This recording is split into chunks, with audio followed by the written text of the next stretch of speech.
Good evening and welcome to the Unprofessional Professional Sports Show. It is December 31st, folks, of 2025.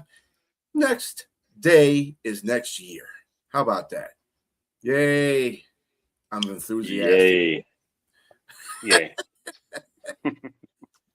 I hope you crazy the fellas are year's doing already good. gone. Right. You know what? It seems to me like when you get older, the years go faster, which is not a good thing. When you're younger, it seems to pass by kind of slow, but when you get older, it's like The hairs fall out faster too. I mean, eh, so this is the analogy I have, right? Life is like a roll of toilet paper. The closer to the end you get, the faster it goes, and it's mostly just a lot of shit along the way. yep. Oh my goodness. Exactly.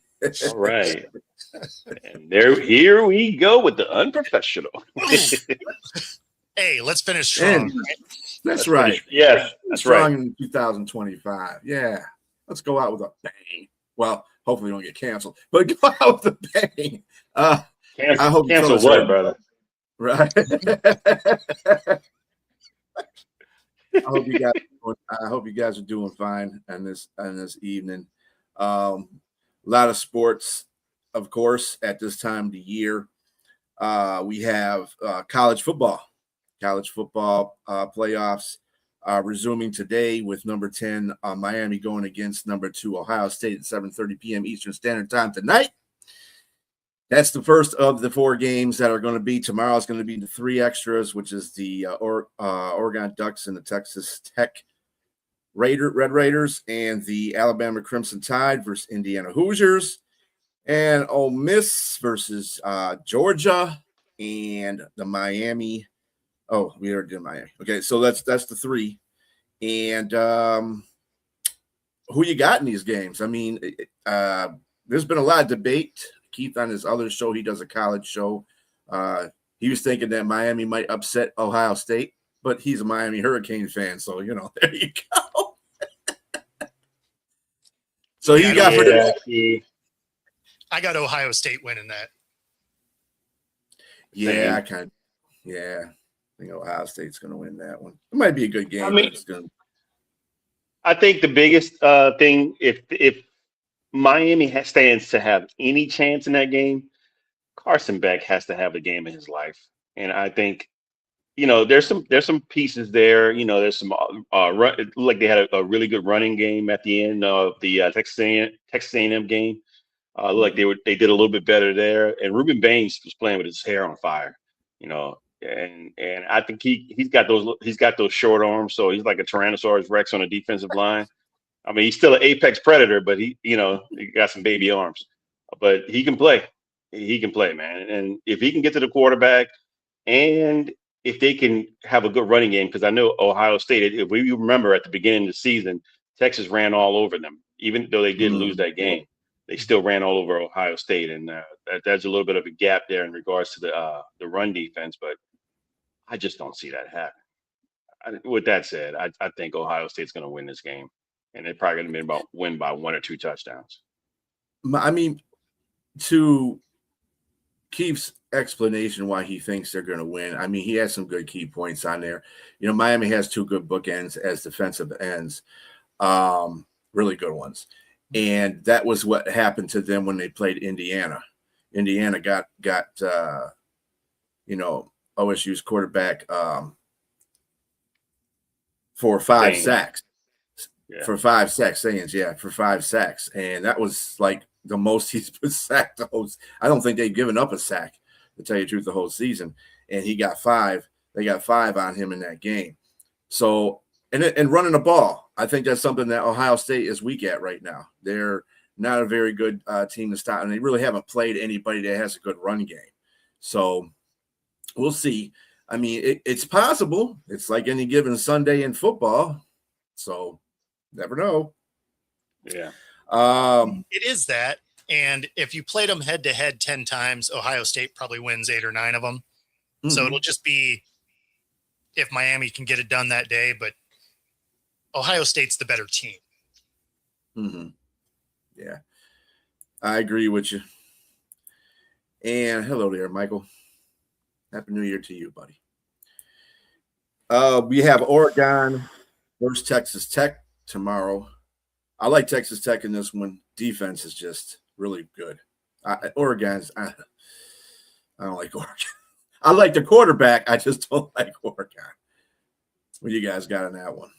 Yeah, I got Oregon sneaking through this one. Texas Tech is nice. Their defense is solid. I think just Oregon has enough firepower to get by them.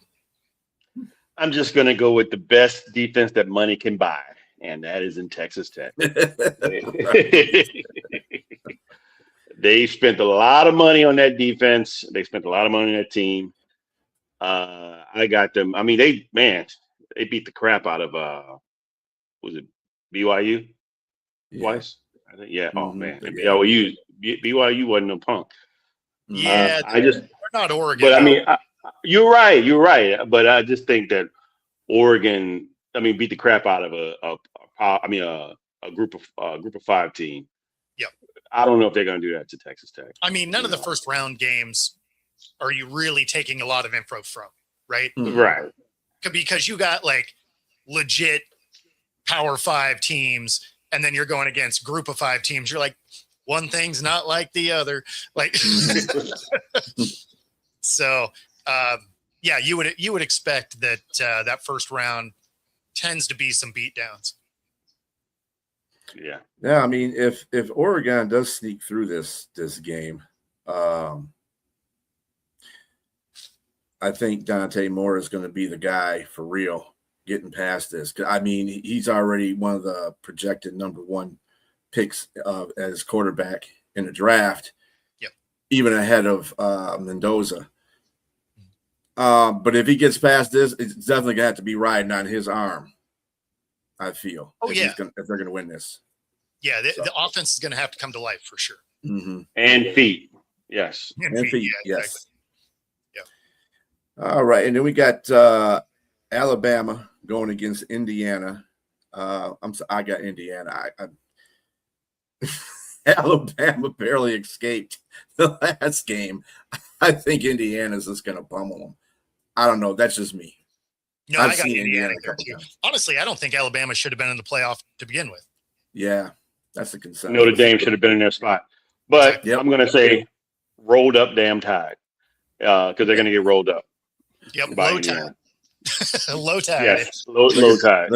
They're going to need some tide to clean that dirt out their jersey. They're going to get blood stopped. Pretty much. And we got Ole Miss at Georgia, another game. I just don't see Ole Miss winning this one. I think Georgia's going to go nuts on them. I don't know. Hey, Ole Miss. What's up, Sonia? Hey. Ole Miss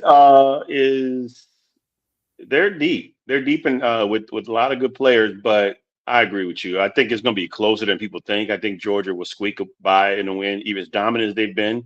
Ole Miss is not that. Sorry, I think the biggest thing is, can they do it without Lane Kiffin being there? And they almost have all of the offensive coaching staff there and defensive coaching staff there, except Lane Kiffin. He's the only one not there, and so everybody is impacted, including Charlie Weiss Jr., the offensive coordinator.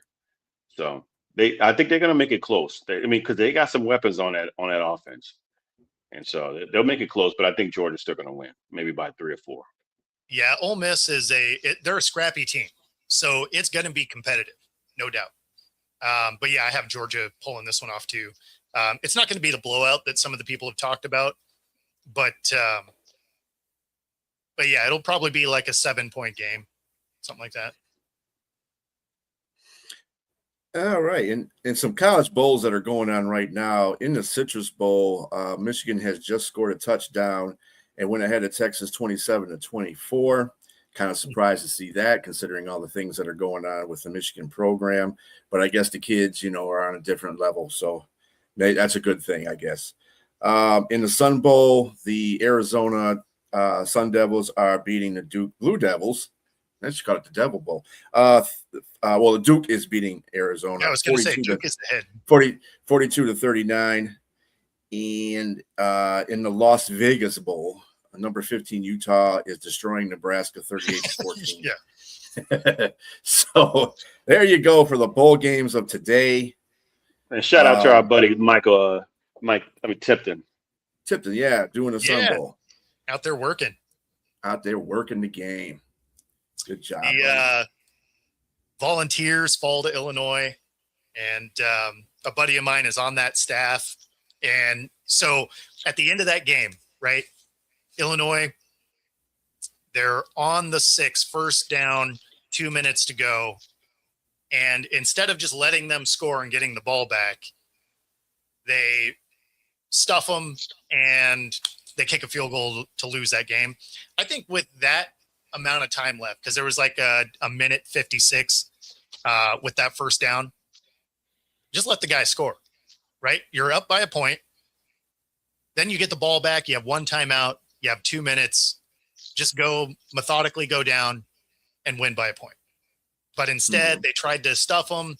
But, I mean, even the guys on the panel can kick a field goal from the 6. So, yeah, it was unfortunate. And that's the reason why they play the games. No, I kind of figured Illinois was going to win that game anyway. But, it is what it is. And if they have a chance, they have a chance. Shifting a little bit to the National Football League, we got a lot of news off the field. One of them was Trayvon Diggs has gone to Green Bay after release from Dallas. Yep.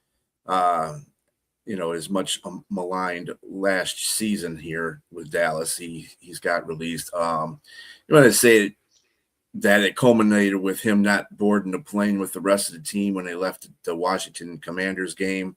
It's protocol, shopping center. I'm going to refer to him as shopping center because Sonia loves that term for the head coach for Dallas. He said that the protocol is everybody comes home. Yeah. And there's a lot of players that asked for that same thing, and none of them got that same wish granted. So it's protocol for everybody to come home first. That's the protocol. Trayvon decided he didn't want to follow protocol. He stayed back, and I guess he, met his family, blah, blah, blah. And that's just that was just the icing on the cake, I think, that you said before, Bo, of his tumultuous, year that he's had. Tenure, yeah. Well, it started off well, obviously. But as time went on, here's the thing with it. Like, even if you overlook the lack of effort plays that we saw early in this season, right? And you ignore how much noise he made while he was injured. And so, I mean, you're already given tons of reasons why this was a problem. Mm-hmm. You also, probably the biggest red flag out of all of it is when you remember early on in his career, he was creating a ton of turnovers, right?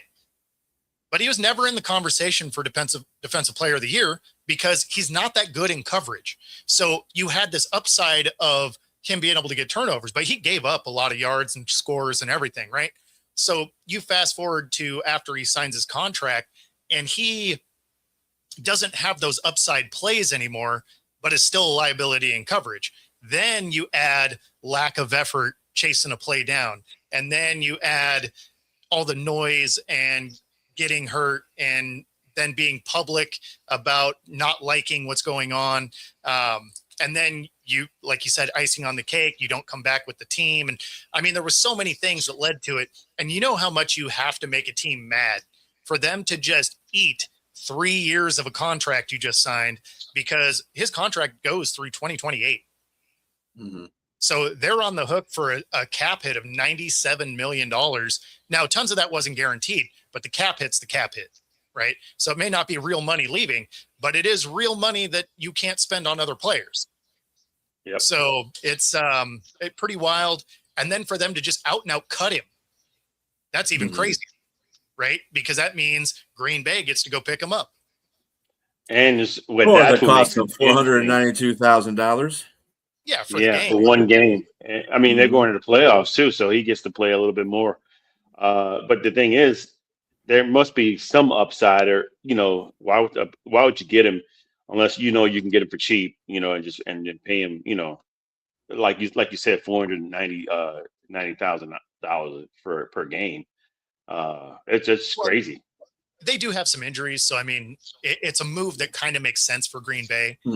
Plus, he knows people on that roster, on that staff. Well, Micah, Exactly. And one of the coaches, like he's been with before. So I mean, some of those things obviously go his way, but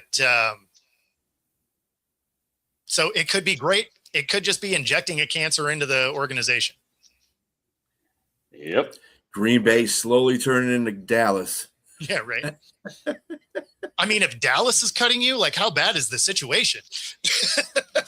Exactly. Oh, I'm sure if they keep him this year, he'll have the job next year. I mean, they really do need cornerback help. Yeah. Green Bay is really bad right now with their corners. I mean, when you say Nate Hobbs is your best corner, that's not telling. That's actually telling you a lot right there.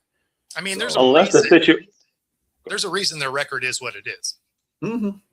And I was going to say, to answer that person's question, unless the situation was just like tumultuous, where he's something off the field, where they really just can't play him. He's got some history where, like you said, Bo, where he's caught, like X amount of interceptions. He has some history of ball hawking ability. So somebody's going to want to test the market on that. And if they can do it for cheap, why not? So he's, I mean, it's not like he was a total scrub. I mean, like you said, he got a $98 million contract. Yep. So he's somebody's going to take a chance on him. You're also looking at a scenario where this is the next team, right? So anytime there's a player that with their current team, it's kind of not going well, they fall into that, next girlfriend that's like, I can fix him, right? It's usually when there's a history of it that then teams are less interested. But since he's going from a situation that devolved with Dallas, that there was quite a few of those this year, there's going to be some teams out there that are like, oh, you know what? Maybe he just had this fall off because the situation there was just untenable and, it affected the gameplay, but he'll be better in our system. And, we'll see. Or he may be that exact same dude. I mean, I can give you an example of somebody with baggage. I mean, he has baggage, but I think at the same time he has talent. I mean, we're talking about Jacoby Meyer. Jacoby Meyer was with the Patriots, had baggage, went to the Raiders, played decent and sometimes had baggage. The situation was bad, and then went to the Jaguars, and now he's their leading receiver there right now. And he's probably supposed to be their number 2, but he's not his number 1. And with that said, they gave him a contract. So, I mean, maybe something comes out next year where he's not happy with the situation in Jacksonville, and he starts acting out. But the thing is, he's on a team that's winning. So you kind of know what you got. You gave a player a contract, so you better win, because if you don't win, he might start acting out again, And so he could go the DK route, and he's just the exact same guy on whatever roster he's on. Yep. Yeah, speaking of, that was a good segue to his brother, Stephon Diggs, who was allegedly charged with That's right. felony strangulation. You almost need a little graphic on the screen. Yeah, allegedly. He was allegedly charged. Well, he was charged, but with alleged felony strangulation and assault to a caterer who came forward with this information. That's what I thought. I thought the point was here that, Keith was talking about this early too on his show about Stephon Diggs. And he did it in a text too, which is hilarious because he said, get rid of him. Yep. That guy. Yep. So it probably will come to that. I mean, he's on a proven deal. He's on a proven deal. Yeah, he's on a 1-year deal. Yeah, So to answer that question down there, yes. Yeah, I could just mention that the Saints, if they technically, if they beat Atlanta, they will be 4-2 within the division, but they are still eliminated from playoff contention because of their overall record. But yes, they will be tied with if Tampa wins, they'll be 4-2, and or Carolina wins, they'll be 4-2, and the Saints win, they'll be 4-2. but I can go over the scenarios whenever we're ready about talk about that. We're getting there. We just like talking about Stephon Diggs. So it was not a good week for the Diggs brothers. That's for sure. Not a good week. Yeah, but they're allegedly digging a hole for themselves. Yes, they are. They are allegedly doing that. How much about either one of these stories shocked and amazed you? Or were you like, yeah, no, that tracks? With these two, no. I guess the apple doesn't fall. Well, I don't know about their parents, so I can't say the apple doesn't fall far from the tree. But we are. I can say speak for all of us when we are all allegedly not surprised. Yeah. Yes. Yeah, that's pretty bad. So, and to answer your question, Rob, punishment for next year will only come out if this actually plays out in the public eye. Mm-hmm. If there is if there's no video, which doesn't sound like there is, this is a he said, she said, there's going to be a settlement behind the scenes. Soon as the season's over, you'll never hear about it again. That is my bet of how this goes. And he'll be on a team next year also. Well, there is sort of video evidence where she's taking pictures of the marks that were left on her. Oh, okay. I didn't see that part. Yeah. So there's pictures of the bruising. So that's different. Yes. Yeah. Pictures of the bruising. That's part of it. In fact, we had that talk with Sonia too, because Sonia was involved with that conversation. And she said, yeah, they have pictures of it. So they have pictures of it. Okay. But do you have my question with that is, do you have proof that he created? Right. Well, that would be the other flip of the coin. Yeah. Yeah. So we had to go by whatever is presented in a court of law. So whatever it is. Now, to be fair, if Diggs is like, nah, she fell down the stairs, I'm gonna be like, okay, you know what? When she fell down the stairs, were you behind her? That's all I need to know. Right. Well, allegedly. All right, James, go ahead with your playoff scenarios, because I think that's what Robert was wanted your take on that whole situation. Okay, so I will start with the Carolina Panthers Tampa Bay playoff game that's coming on Saturday. Carolina is in a situation, and Tampa Bay is in a situation where they win and they're in. But there is a situation. Let's go to Tampa first. If Tampa wins, they're still going to need help. Tampa has to win outright, and because they're 8-8, and they have 9-8. Oh no, I'm sorry. What are they? 8-9. They're 8-9. Oh, 8-9. Wow. No. Sorry, they're 7-9. There we go. They're 7-9. They're 7-9. Yes. So they have to win, and they have to have help from New Orleans to beat Atlanta, because if Atlanta wins, they'll be in a three-way tie, or if the Panthers win. So if the Panthers win, they win outright. If the Panthers win, they win outright. If the Panthers lose, there's still some evidence that if Atlanta wins, the Panthers will still win, because it'll be a three-way tie with Atlanta, Carolina, and Tampa Bay. So there's that. So Tampa needs to win, and they need New Orleans to win in order to win a division and go into the playoffs. Carolina just needs to win, and they're in. And if they lose, they need Atlanta to win, and then there's a three-way tie, and they're in. Yeah. Which would make them also the third division all time to get into the playoffs with a losing record. That division is just nuts. Yeah, it's pretty cool. When they say South, they mean like below the gut, below the belt. Right. That's the record. It's South. Flush, straight flushed down the toilet. Yeah, to have a three-way tie at 8-9 is wild.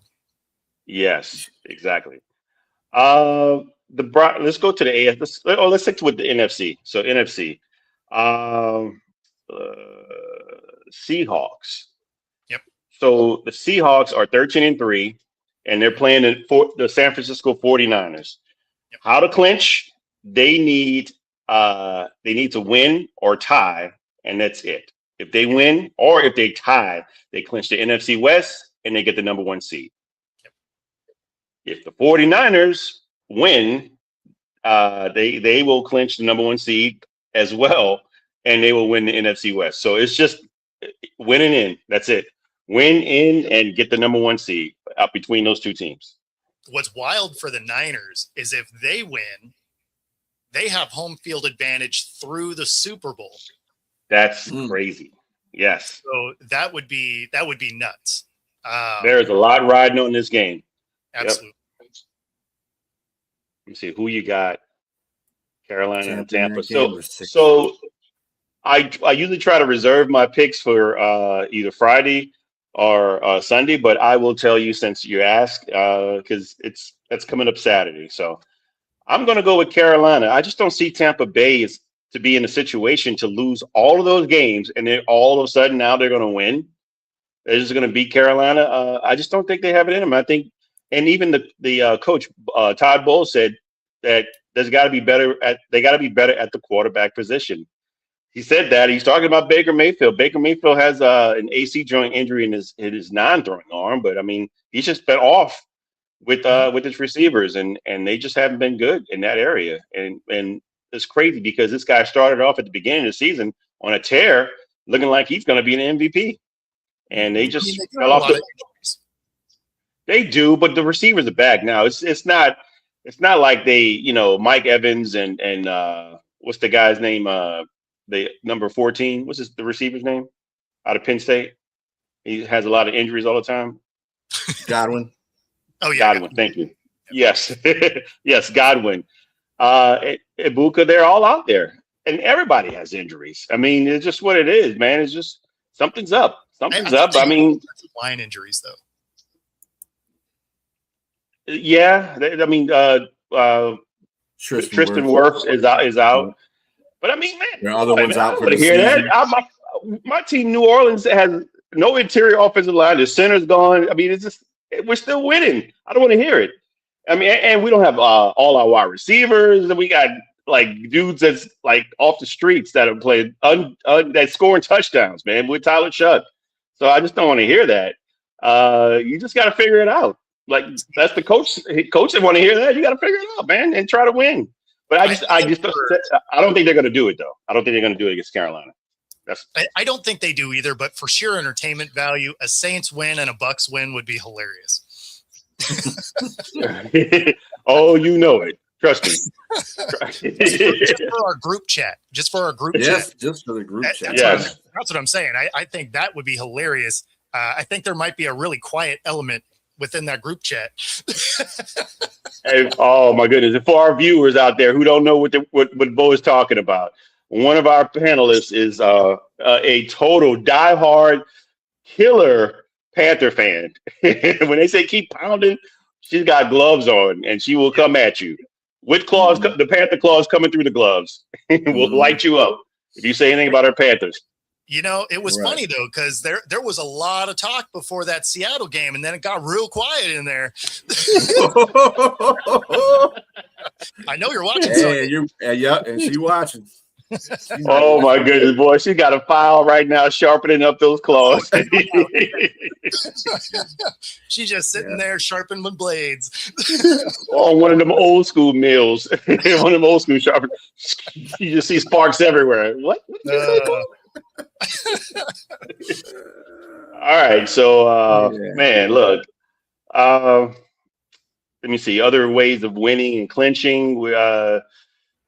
Let's see the Ravens versus the Steelers. That's going to be a great matchup there. I mean, it came down. I was hoping that the Steelers would lose, and I picked them to lose against the Cleveland Browns. They did. Now it's going to come down to the wire. This is what the game is about. This is what football is all about. The only problem is I don't know if Lamar Jackson's going to play. He practiced. Bodie, he did practice today. Yeah, it sounded questionable. Mm-hmm. And that's what they said. It was questionable. Where it's like, oh yeah, it's questionable, but this dude's going to play. It sounds like legitimately there's a chance he doesn't. There's a lot of they are in Pittsburgh. Exactly. Either way, if the Ravens win, they're in. If the Steelers win, they're in. It's just that simple. So I'm going to go with the Ravens here, and I think Derrick Henry coming off a 36 carry game, which the game before he didn't have any in the fourth quarter or whatever for whatever reason. You need to give him the ball, especially if Lamar has the threat of running himself. That should change everything, the whole trajectory of the game. Give him the ball. He's got 1,400 yards, 16 touchdowns, man. It's crazy. Give that man the ball, and I think the Ravens win this one. I think the Ravens, I believe so. If he loses to Huntley, yeah, no doubt. So I am absolutely with you there. I think the Ravens get it done. I mean, hand Derrick Henry the ball. Like the fact that they lost the game before because they didn't give it to him the last 8 minutes of the game, and he was tearing off 7 yards a carry, and you don't even have him on the field as a decoy.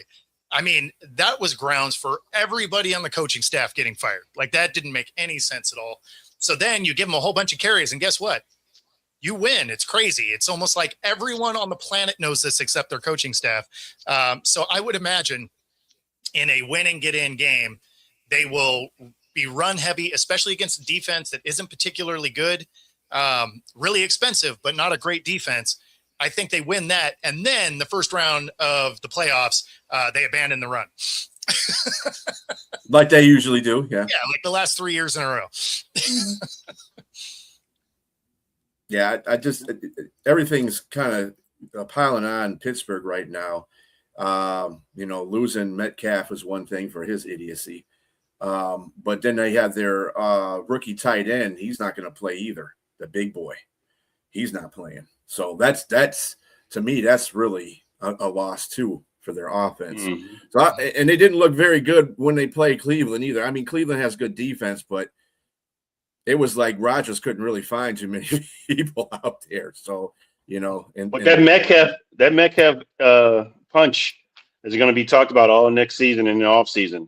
So they did do something that I was a little surprised about. They opted not to void any of his guaranteed money.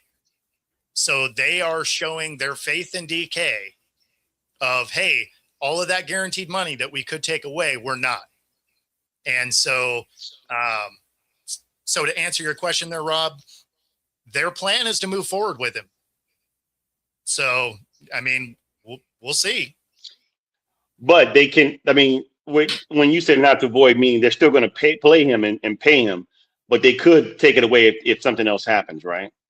Well, is that what you're saying? No. So the way that it's laid out is because of that punch, they could have taken it away right now. They could have taken away the guaranteed money. Now, he could still earn it, right? That doesn't mean you're kicked off the team. It just means that if anything happens, you wouldn't get the money if they didn't want to give it to you. They opted to not do that. So they opted to keep his guarantees in place. So they changed their mind, is what you're saying. No. It's I thought initially they went with the void. No, it was just it was just highly talked about because it was an element of just NFL contracts in general, that if you have anything that's detrimental to the team, codes of conduct, all of that, it immediately. Oh, man, I'm telling you, I'm sorry to cut you off, but from what I mean, all the different sources, they said that, I mean, maybe they were wrong, but they said that they elected to void the contract, but they were still going to let him play. And obviously he'll get the money, but I mean, he would, but it wasn't. No, I'm saying not void. Excuse me. The guarantee is not guaranteed anymore. The money's not guaranteed. I'm sorry. That's what it is. It's just not guaranteed anymore. They opted to keep the guarantees in place, but because of the action, why it got talked about so much is it immediately made it available for them to void any guaranteed money if they wanted. So it wasn't to indicate that they decided to do that. It's just the way NFL contracts are written. If you have anything like that is a code of conduct issue, it can void guaranteed money and they can kick you off the team if they want. It's why they kept searching for things with Deshaun, but because everything kept getting settled, nothing came to the forefront and they didn't quite have enough to actually get out of that contract. So gotcha. This one, there was enough, a lot of video evidence, but they opted not to. So lucky him. On this on this question here, Robert, we will get to that too, because that is one of the guys that is on a hot seat. We'll be talking about later. But go ahead, James. All right, next team is the Denver Broncos at 13-3. What a difference time makes, and the head coach and the decision to get rid of a high-price, high-profile quarterback and draft one. Look, Sean Payton caught a lot of flack for doing what he did to Russell Wilson, but they are 13-3 with Bo Nix and that defense, and they are primed to win the number 1 seed if they win against the LA Chargers. New England loses versus Miami, and the Jags lose versus the Titans. That's going to be a tough one to get, because I don't think New England is losing. They understand what they're vying for as well. And the Jaguars, I think, is going to be tough for them, because I mean, for the Broncos, I think the Jaguars are going to probably win against the Titans as well. So regardless of whether or not the Broncos win or lose, they're still going to win a division, and I'm pretty sure they're going to try to win that game. And they'll probably be vying for the 2nd seed. So, yeah. You guys got anything about that? No, I mean, that's kind of the way I see it. The Broncos are gonna be able to handle business probably. I don't trust them in the playoffs so much. And the only reason I say that is the offense doesn't really get going until the 4th quarter typically. That is not a sustainable way to play in the playoffs. So hopefully they can kind of figure out how to play 4 quarters of offense. But if they don't, it'll be a short-lived run. Yeah, and they're playing the Chargers without Aver. They benched. They didn't bench him, but he's sitting out this game. So should the Eagles be the 1st seed? I mean, their record's not even close to being the 1st seed option. Right? Exactly. Yeah. Right. Yeah, they're playing the 2nd or 3rd. Like that. That's all that's on the line there. Mm-hmm. Yeah. All right. Go ahead. You go. No, go ahead. Go ahead. No, so, all right, so are you going to this one next? The second one for the NFC? No. Okay. No. I was just going with the teams that actually have something to vie for. You know, I mean, Eagles already have the biggest thing they were looking for was the division lockup. They got that locked up. There's nothing really they're playing for. Yeah. Mm-hmm. So I mean, so that's a good question for that person to ask. But yeah, there's no way they're 11-5. There's another person, whoever that was, new.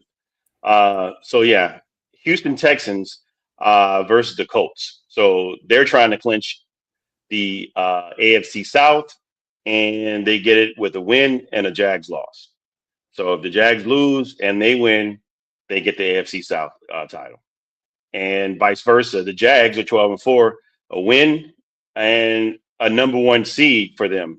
They're playing for. The Jags are actually playing for, which is crazy to even think about. They're a year ago they were terrible, and now they're 12-4. Liam Cohen has got that team winning, and they're believing, and now they got believers out of you guys. Some of you, I don't know how they're going to do in the playoffs, but they actually, and they're doing this without their 1st-round draft pick in Travis Hunter. So they look really good. And then Brian Thomas Jr., he doesn't look all that great. He's probably got the most drops in the league, but they're still winning, man. They're 12-4. And again, if they win, they'll win the AFC South. And if the Broncos and the Patriots lose, they get the number 1 seed. That's interesting. I think that's a big time scenario. That'd be lucky if that were to happen. But they're going to win. I think the Jags are going to win their division. I think if they got to play the Colts. If they lose to the Colts, why even going to the playoffs? But they should win this game, and I think should get the AFC South. I don't know what you're talking about, Rabbi. Like Denver has a very real path to get the number 1 seed, and so does Seattle, because if they win, they have the number 1 seed. Denver, if they win and there's a Patriots loss, they get the number 1 seed. So I'm not sure what you're talking about there. Yeah, the 49ers and the Seattle Seahawks are the only ones that are vying for the number 1 seed, and pretty much that game in the NFC is going to tell who's the number 1 seed. That's it. There's nobody else that can contend with that. That's it. Yep. Let's see, the Patriots versus the Dolphins, 13-3. Win and the Broncos loss, they get the number 1 seed.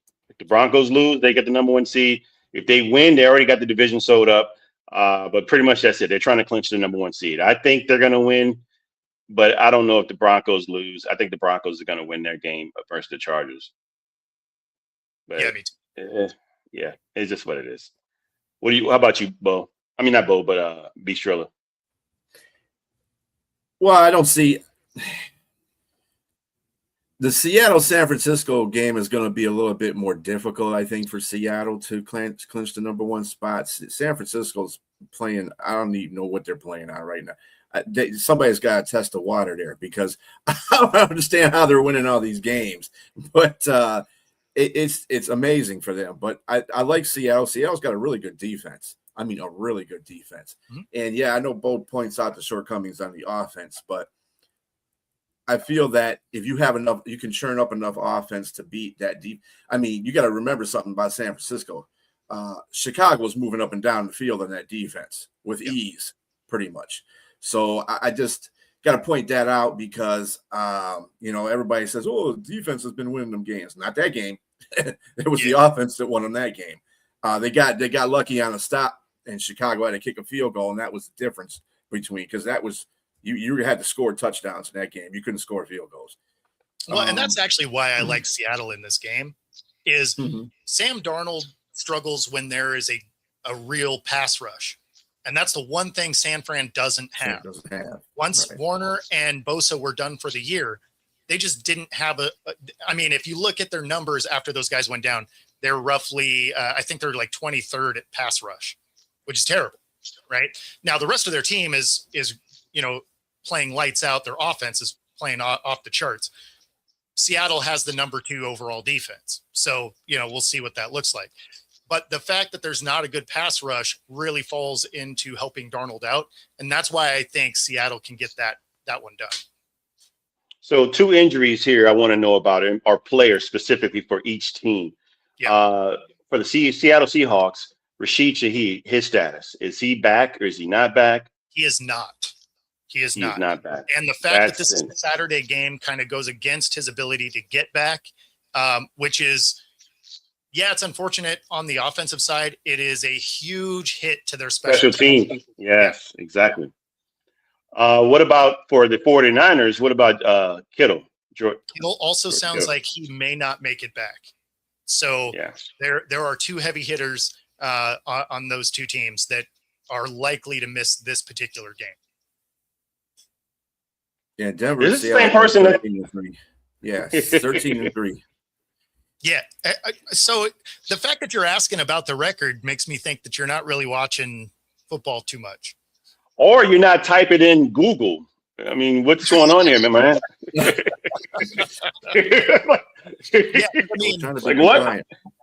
You can't say these guys have no chance and then also not know the records, because if you knew the records, you'd know that they're the only ones that have a chance. Mm-hmm. Yes, exactly. Yeah, Kittle's been game to game, I think. He didn't play last game either. It didn't stop San Francisco from going up and down the field, though. And this is the thing about Chicago. When they get in the playoffs, their defense is going to be the telltale sign.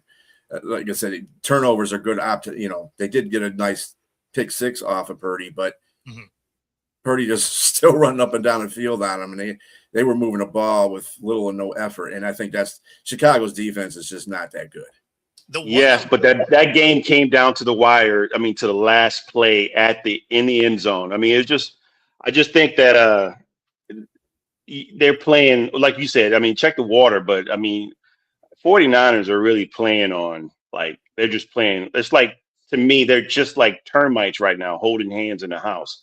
So at some point they're going to let go. You know what I mean? It's at some point it's going to all come falling down because they're just not a complete team. But because you got to give, like, this, Kyle Shanahan is probably up for coach of the year because of what he's done with the limitations of players and the people that he has. The personnel is just not, it's not optimal. Let's just put it that way, to say the least. And they're still winning. There's some major questionable people for the Niners. So CMC has a back injury. That would be a huge hit. Even if he plays, if he's not 100%, like, he's been a large portion of this offense. Kittle has an ankle injury, and so that is, obviously a real concern. He's been limited even in the games he's played in. Pearsall with a knee injury. That one, he adds some elements That to that hurts. team, And then the other one is Trent Williams having a hamstring injury is huge. He's out? He's questionable. But with a guy that needs to be able to move like a Trent Williams at tackle, hamstrings have a tendency to re-aggravate. And against Seattle's defense. Correct. That's the question mark, right? Like if you aren't able to move the way you normally move, that could be a very real problem. Now on Seattle's side, obviously Shaheed, concussion, they have him listed as questionable. I would bet money that Shaheed is out. Offensive tackle Charles Cross, also hamstring injury. He did miss last week, and that is a real problem. Now, obviously, San Fran doesn't have a great pass rush with the injuries they have, but anytime you're missing your starting tackle, it's not a good deal. So hopefully he's at least back. But we have another offensive tackle, Josh Jones, also questionable. So like there's some very real issues with the offensive line. And, so they're really going to want to win this game because they need that bye week to get some of these guys back. And then Kobe Bryant, knee injury, he's listed as questionable. I would bet he's doubtful. Yeah, I'm going to disagree with Robert. Just some things you can't get around, like a concussion. That's just almost a given that you're not gonna play unless you're breaking on a shorter week. Yes, exactly. I'm pretty sure this guy must just be trolling at this point because that makes no sense. Like he is winning with the least amount possible. I mean, this guy's had half of his team injured. Should be who is the coach of the year? You need a picture, Robert. You need a picture so I can see you and see if it's like a handyman from in Living Color. Because I mean, it doesn't sound right there, man. That's just not. Homie don't play that. So I would say it's not homie.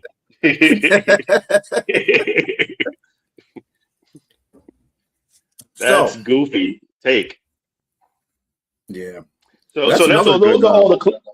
Those are all the clinching options there in games. That's a bad word there. I don't know.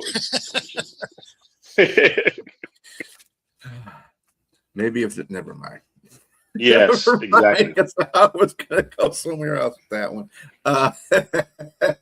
Speaking of coaches of the year, some pretty good candidates out there for it. Kyle Shanahan be one of them. Ben Johnson be another one. Mike Vrabel. Does anybody else you want to throw in there? Because those are the three I think that are real strong candidates for it. Liam Cohen. Yeah, that's the Liam's got to be in there. Vrabel, I think, is in the driver's seat of this thing. I mean, going from worst to first, and not just first in your division, but could be first in the conference. I mean, I don't know that you could have asked him to do more with that team than he's done. So I would say he's probably in the driver's seat. Liam Cohen definitely in that conversation. Maybe Sean Payton. Ben Johnson certainly in that Ben conversation. Johnson for sure, yeah. Ben Johnson also his team went from worst to first. McDonald's probably in that conversation when you figure everybody had a prediction of 6 wins for the Seahawks this year. So, I mean, there's some guys that are really going after it, but I think that Vrabel's probably that winner. Also, it makes the Titans look super dumb. Yep. Which is always an additional plus to that. But yeah, I think I got Vrabel up there. I mean, you can't dismiss Kyle Shanahan. That dude, he did a lot for that on that team. I mean, he that team went through a lot of stuff, and they're still just trucking out wins. You know who? So he probably doesn't get Coach of the Year, but I bet John Lynch gets GM of the Year because he has brought in depth that we didn't even know were there. Right. Like he's found a way to find gems all over the place. And so every time it's been next man up, they've been dudes. Like he's been hitting on all kinds of stuff. As a Seahawk fan, super frustrating. But as a football fan, it's impressive. You guys got any dark horses that could be in the running for coach of the year? Yeah. Like I said, Sean Payton, he's probably not going to be up there with the rest of those guys because of how much of a transition or like what they've done through obstacles, like Kyle Shanahan. But I think the Broncos, man, they just in that division, they're at the top, and they're going for the first seed too as well. So they weren't doing that in the last couple of seasons. I mean, it's got to be Pete Carroll locking up that number 1 overall pick. Which is a good segue to the next thing that we're going to be talking. He's going to find a stallion head on his bed, like in The Godfather. Really? I have got 10 NFL coaches on a hot seat, and my question to you two gentlemen were: should they be fired? A, or will they be fired? B. First one is Pete Carroll. Yeah. Who you got? Do you think he should be fired, or will he be fired? So first, yeah. I'll jump on this one. So I don't think he gets fired. He might walk away, but I don't think he gets fired. And the only reason I say that is the Raiders don't really do that too much. This was the first year as kind of a hodgepodge of a roster. I would imagine they give him another crack at it. He might walk away, though, considering when you look at this thing, they look like they are further away than we all thought they were going to be. I don't know if he's going to want to stick around for what potentially is kind of a longer rebuild process. I don't know if he's your guy for that. So he may want to walk away, but, they weren't even what we thought they'd be. We thought they would be a bad team, but like fun to watch. And instead they were just a dumpster fire from ribbon to ribbon. Right. So I don't know if he's equipped to go through a legitimate rebuild time wise. So I don't know that he gets fired, but he still may not be there. I'm going to go a different way. I don't think he gets fired, and I think he still wants to coach. You're a fan of Seattle, and look at how they built that system there, and what they did, and how the outcome came out. You went to 2 championships, you won 1, you built that defense up. I just think that it's going to take time. They're in the ground situation. I understand Pete Carroll is an older guy now, but if that's the case, why would he take that job? I mean, knowing that they weren't going to be all that great in the beginning, they got the running back. Seemingly, I know he didn't play all that great, but he's actually playing pretty decent for the line that he has. He's playing, that offensive line is horrible.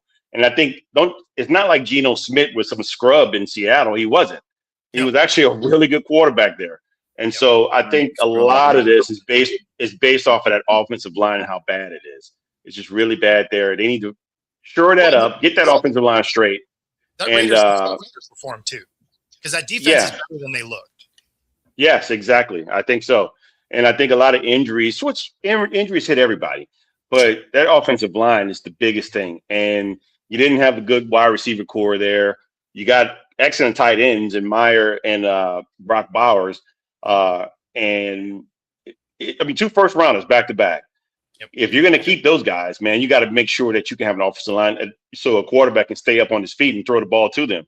So I just think that they're going to build. I think Pete Carroll's going to stay there. I think he's going to stay. And I wouldn't be surprised if he, I'd be surprised if he left because of what they're trying to do there. So I think he's going to stay. They, for all intents and purposes, are going to have the number 1 pick because they're not even trying to win games now. They've made that abundantly clear. So, sitting down Brock Bowers and Max Crosby. Exactly. And Max Crosby was not happy about that. Geno's not taking the field either. So, they're not even trying to win. So I bet they use that number 1 overall pick to go get a QB. And that's why I say, I think Pete's going to be there. If there was any scenario where he was gone, it's because he wanted to go. I don't think they fire him.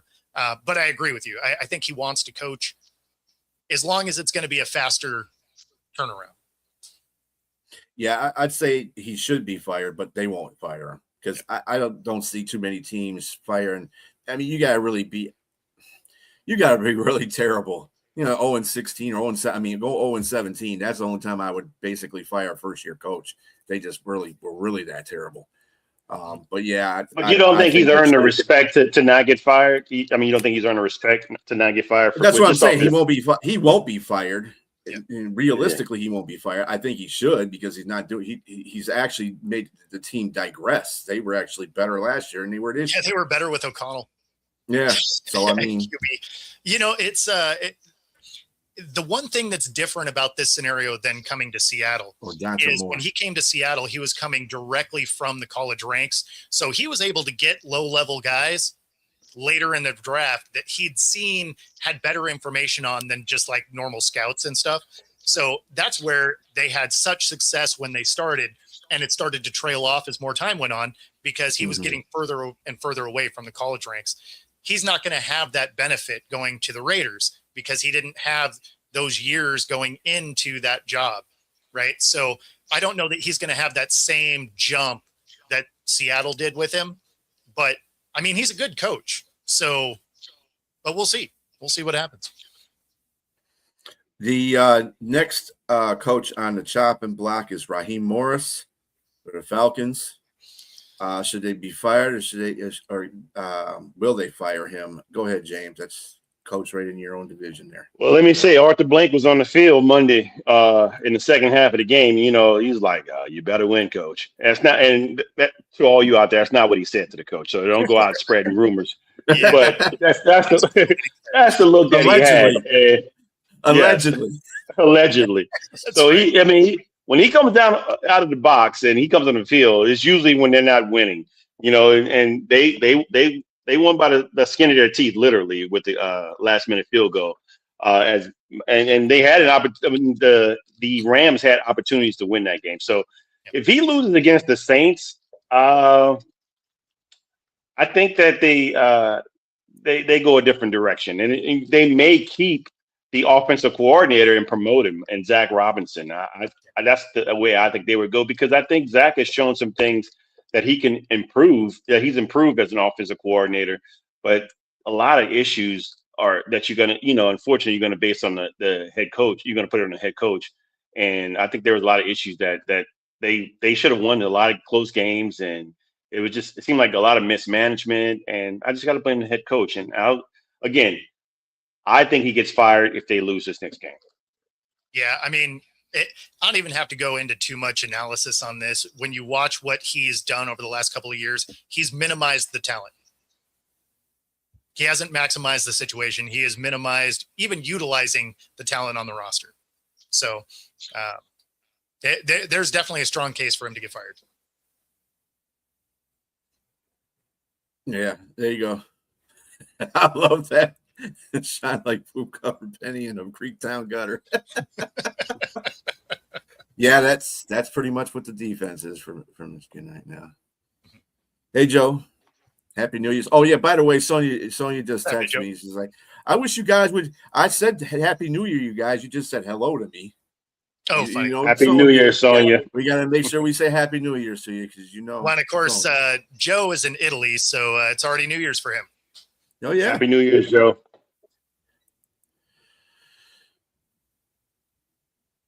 Yeah, he should be fired anyway. But anyway, yeah, I don't know. I think he should be fired, and they will fire, because he's just not. It's some defensive coordinators can't be head coaches. I think he's a great defensive coach if that's the only thing he's got to focus on. But as a head coach, no, he's not doing a very good job at all, especially with the roster he has. Exactly. Yeah, you got to go right. Yeah. All right. So we got a couple of surprises on here too for you there, Bo. Todd Bowles for the Bucks. Should they fire him, or should he be fired, or will they fire him? They will not fire him. I mean, they were in the conversation to win, and they had spent half the year without any weapons. Mm-hmm. I mean, I don't know how much more you expected him to do. Now, if everybody was healthy and he did what he did, you could make that conversation. But based on the fact that they spent half the year with no receivers, I don't know how you fire him. Yeah, I'm going to agree with that. I think that it's just a situation that was bad luck, but I don't know. I mean, I think the quarterback is where the problem is right now, and I don't know how you fix that right now. I think part of it might be injury. It may be bothered by the AC joint, but they look bad in these last few games, and so they lost some really close games, and it's just they're probably going to be out of the playoffs this year. But saying that, prior to that, they won what 3 or 4 straight, 4 straight division titles in a row. So you don't fire a guy just for like having bad luck, and I think Bowles' job is safe for this season. Scott thinks he'll be the surprise. Yeah, I'm with you guys too. He should not be fired, and they will not fire him. The resume speaks for itself. He's got 4 NFC South titles. As hard as that is to win. I like that you just threw that little dig in there. But anyway, hey, it's been the truth for the last couple of years. So I mean, at least. Yeah. I'm not I trying can attest to that. It'll be better next year. I think with coaching changes and better rosters in this conference, in that division, it'll be a better division next year. Much more competitive, sure. Yeah, much more competitive, and we won't be making fun of 7 and 8 or 8 and 9 teams making the playoffs. Yeah. Scott, I think your surprise pick might actually be a McDaniel after the ownership said he's safe. The new GM comes in and says he wants a different coach. There you go. Next guy on a supposed chopping block, allegedly, Kevin Stefanski for the Browns. Should they fire him, or will he be fired? I think he wants to get fired. Yeah, he is showing a lot of evidence of that. Right? Like his attitude is just like, can we just stop? Can you just put me in front of the firing range without a blindfold, please? I'll take it without it. Right? He just wants to. I walk in front. I want to see it happen. Yes, you're right. I agree. I think he wants to leave, and to answer the question, I think he's going to get fired for sure. Yeah. There's too much awkwardness. I think he has between the pick of his quarterback and the pick of the owner's quarterback. Shadur Sanders, the Gabriel whole situation is not going to work out for the better as long as he's still there coaching. And what's crazy is that he's 2-time coach of the year in the short time he's been there. But there's another given fact. I don't know if this plays a role in the situation. He is married to the daughter of Tim what's the guy that interviewed Deion Sanders and Deion threw the ice on him? Yeah, that he dumped water on. Yeah. Mm-hmm. He's married to his daughter. So I don't know if that has anything to do with anything, but it's just a fun fact to know. Let's just put it that way. Yeah, it was like his grandpa or something, right? No. His wife is her father. That's her father. Oh, okay. So that household I love to be a fly on the wall in that household. Probably hear a lot of stuff, a lot of stories. All right. Aaron Glenn, New York Jets. Should they fire him or will he be fired? I'll let you go, bro. I don't think he gets fired. That was a train wreck jumping in, right? And then when you're like, hey, we're also going to give you Justin Fields.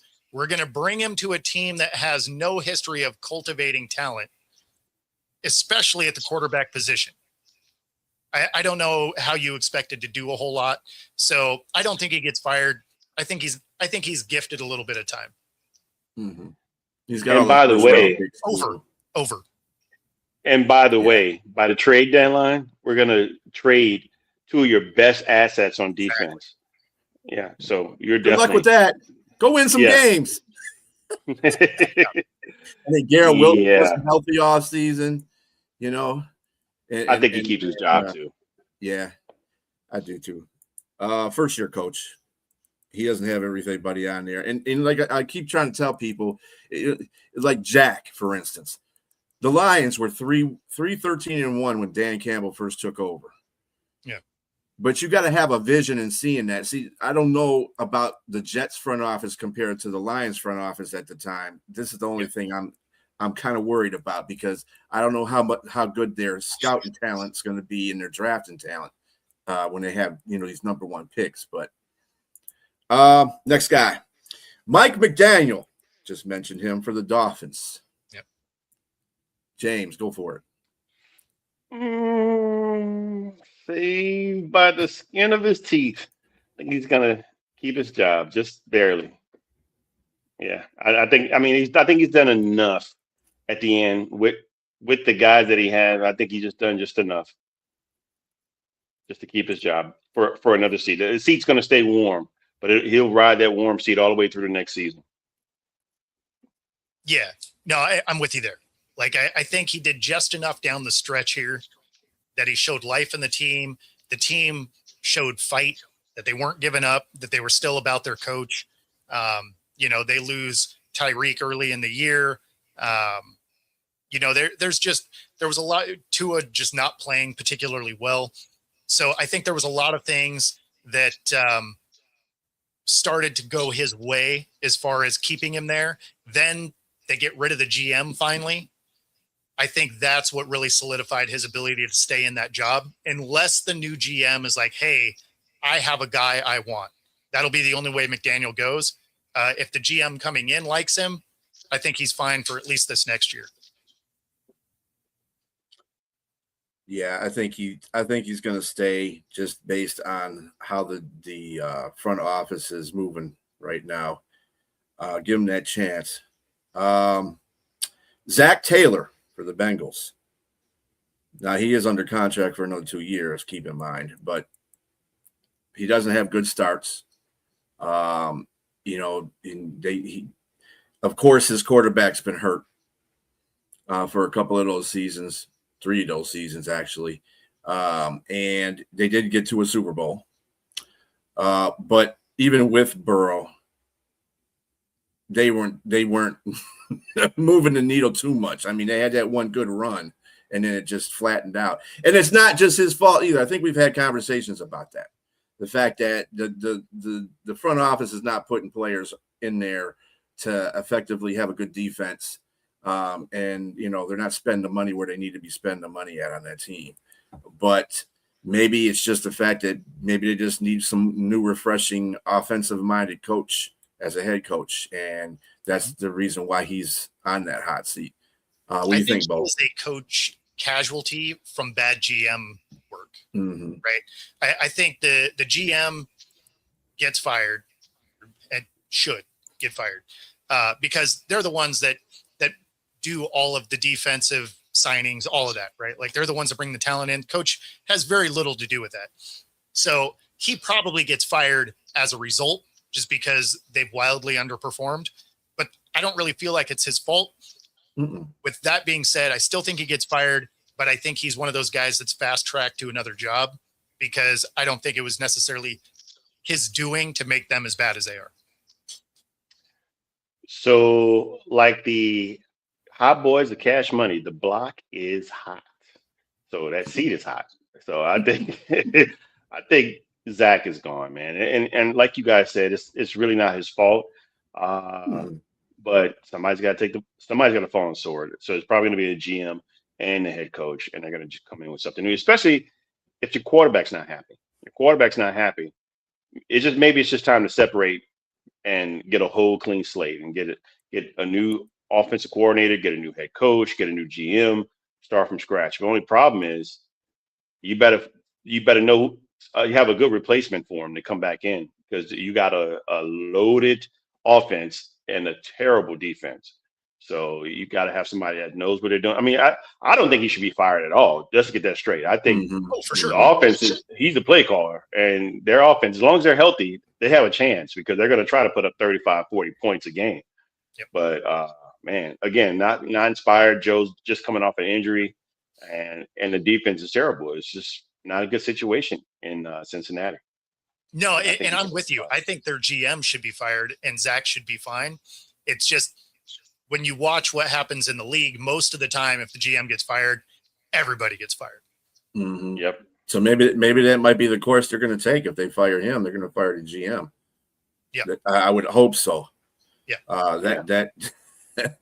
That franchise, I don't know what is it with these NFL franchises in Ohio, man.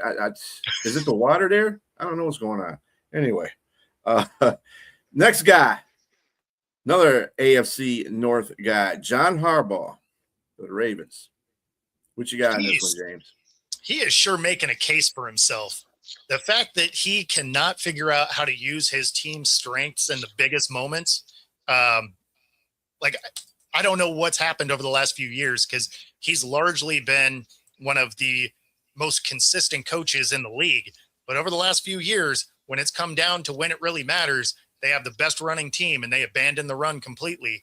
Yeah, I mean, you can make the case he should be let go, which is weird to say. Mm-hmm. Yeah, I agree with you, but I just don't think it's going to be hard to replace somebody like him, unless you have someone. I mean, well, is it? I don't know. I mean, maybe they need to go younger. They get somebody young and innovative to match with the. Because a lot of times when there's an introduction of youth at the coaching, it gets. I mean, look at Kellen Moore. I mean, they started out pretty bad. You know, it was just, and then injuries hit. But man, they're starting to find a stride offensively, and you got the right guy in place with Tyler Shuck. So I just think with Lamar Jackson, I know there's a lot of things coming out about him, and you know, which I can somewhat see some of the things they're saying, but at the same time, nobody put none of this stuff out when they were winning. You know what I mean?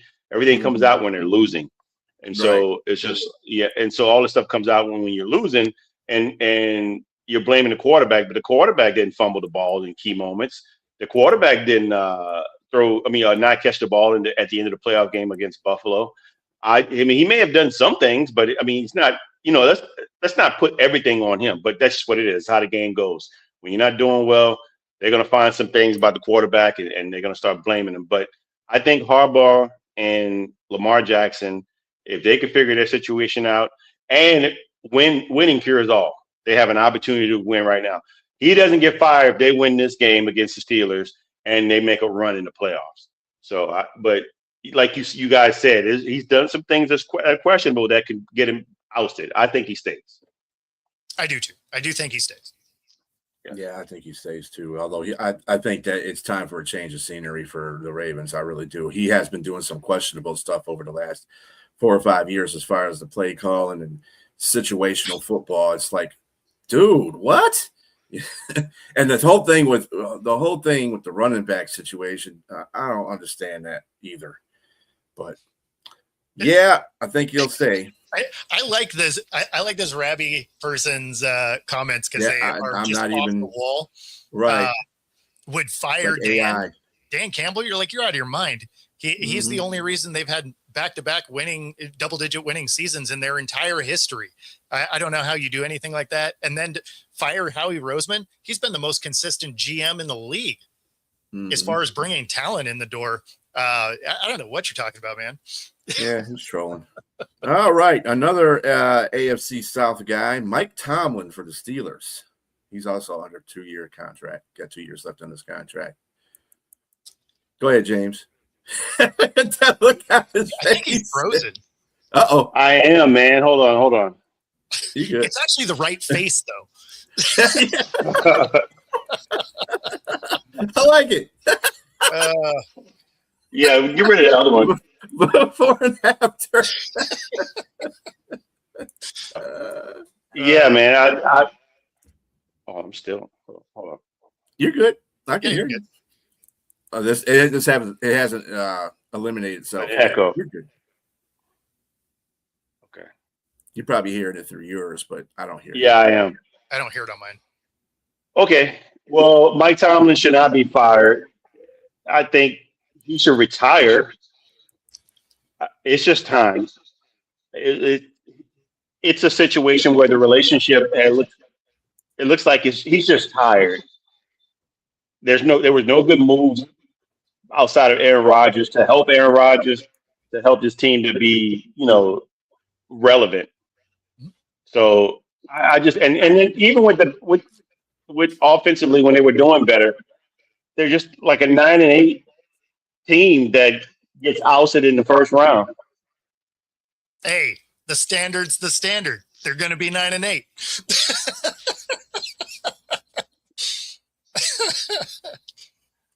Yeah, I think he should stay, but I also think he retires. Yeah, he doesn't get fired.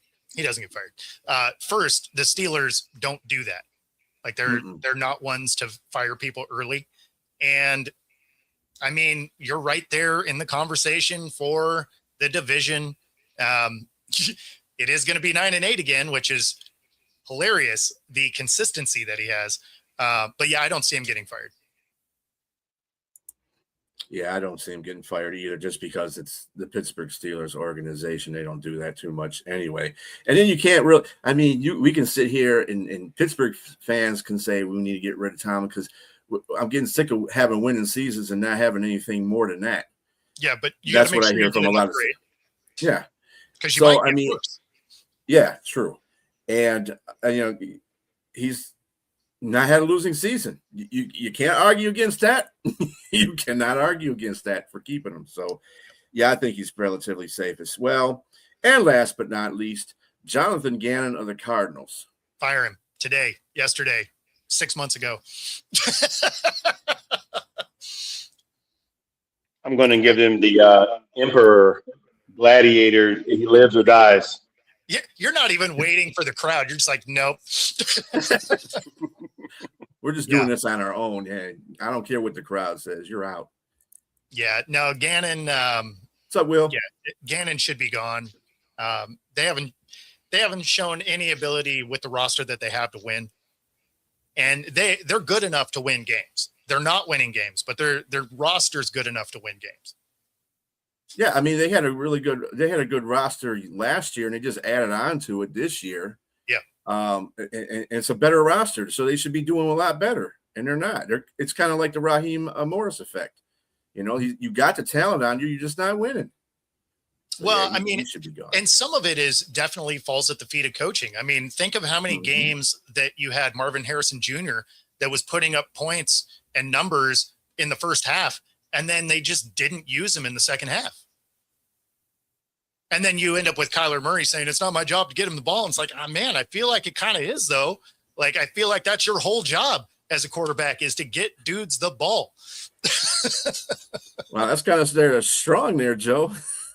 As soon as he was born, wow.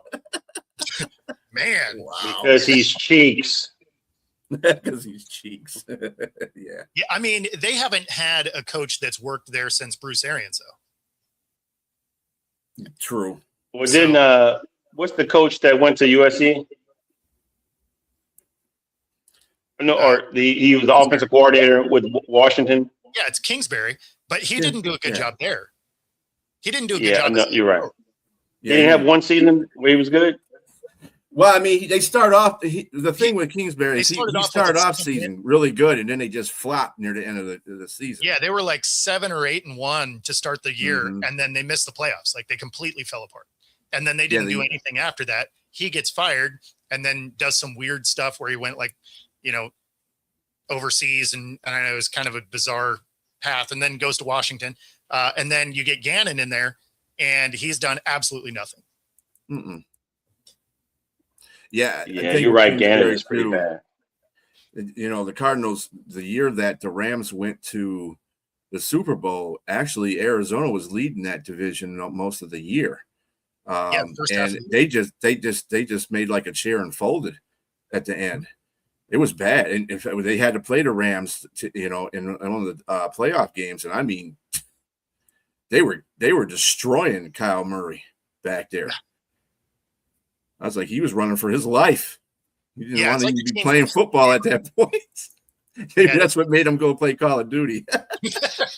No, I mean, that team basically like gave up. It was the weirdest thing. Like they were dominating the first half of the season, and then they just mailed it in.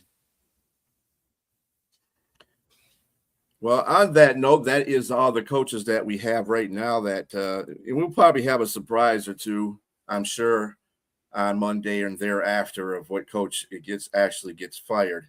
But because we always do. We always have that one. Yeah, and then one you have team that wants to make an issue. Yeah. And then the surprise of the coaches that don't. just to let you know before we go, if you didn't see it before, Detroit lost. I mean, Detroit. Wow. I guess loss and Detroit are just synonymous, I guess, today. Just synonymous. That's right. Michigan has lost to Texas 41-27. Let me see here. Miami's winning 10-3 over. Oh, wait, hold on. I got to go back up here. I got to learn how to scroll better. Miami is getting ready to play, by the way. And who else was the guy? Bowles. Dude, you're throwing, man. You can't throw records out like that or scores out like that. The Sun Bowl finished, and Duke had won that one 42-39 in the Battle of the Devils. And Utah destroyed Nebraska even further, 44-22. And, of course, the earlier game with Tennessee and Illinois with the win. On that note, because, I'm trying to be as much unprofessional as possible here, I can see. We fired Jerry Jones. Ain't never going to happen, buddy. Never going to happen. Joe's a Never Cowboys fan. I just like that we have fire Tomlin, but keep Gannon. Like what? Yeah, somebody's just trying to get mentioned. That's all. I mean, this has to be a troll account. Yeah, it is. Without a doubt. It's got to be. With no picture on it, too? Yeah. For sure. I jumped over to my Twitter just to see if it was on mine, but it doesn't look like it is. Yeah, well, it's handy, man. Who is this on? It's on somebody's X. Yeah, when I see the little paper clip, which usually means it's not one of the, which indicates it could be mine. But there's somebody's X, all right. Yeah, no, it's definitely multiple X's. Yeah. On social a lot of people dump that fire. But on that note, gentlemen, we are going to close out the last show of 2025. I'm happy for everybody that joined us, watched us. Big things for next year. Everybody have a happy New Year's Eve, a safe one at that, and have a happy New Year's tomorrow. Watch these college games. They're going to be interesting. And watch your last week of NFL football coming up this weekend. That'll be interesting for some teams. Other teams like mine, yeah. And our New Year's resolution is to be as unprofessional as possible in 2026. Yeah. Perfect. I can do this. Right. And I'm trying my best to do it. So, you got a question here. Was one between Alabama and Indiana. I think did we cover that? Yeah, I think we said Indiana was going to probably wipe Alabama up. So, yeah. Yep, Indiana. There you go. Go on. All right, folks. Have a good evening. See you next year. You.